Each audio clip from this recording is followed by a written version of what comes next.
Saudara, Kementerian Sosial memberi perhatian pada kasus pengusiran dan kekerasan yang dialami Elina Wijayanti, seorang lansia berusia 80 tahun di Surabaya, Jawa Timur. Polisi juga telah menetapkan 2 tersangka yang membongkar rumah nenek Elina tanpa keputusan pengadilan.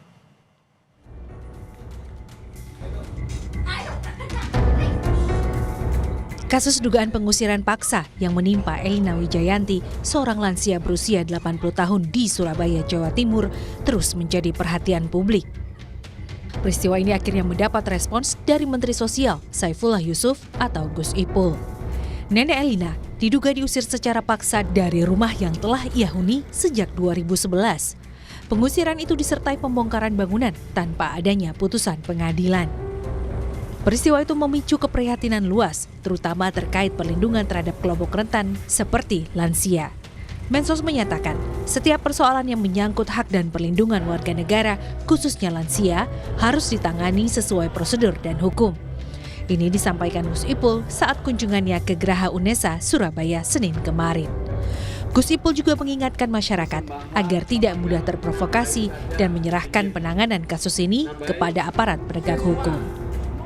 Mari lansia, anak-anak, penyandang disabilitas itu adalah kelompok-kelompok rentan yang kita lindungi. Harus kita fasilitasi, kita berikan perlindungan. Kalau memang ada masalah, selesaikan dengan baik, ya, supaya orang tua kita, kelompok-kelompok rentan ini benar-benar bisa memperoleh hak. Sementara itu, penanganan kasus nenek Elina di tingkat kepolisian terus berjalan. Polisi telah menetapkan 2 tersangka atas kasus pengusiran dan kekerasan. Salah satunya adalah Samuel Adi Kristanto yang diduga menjadi dalang pembongkaran paksa rumah nenek Elina. 1 tersangka berinisial MY masih dalam proses pencarian.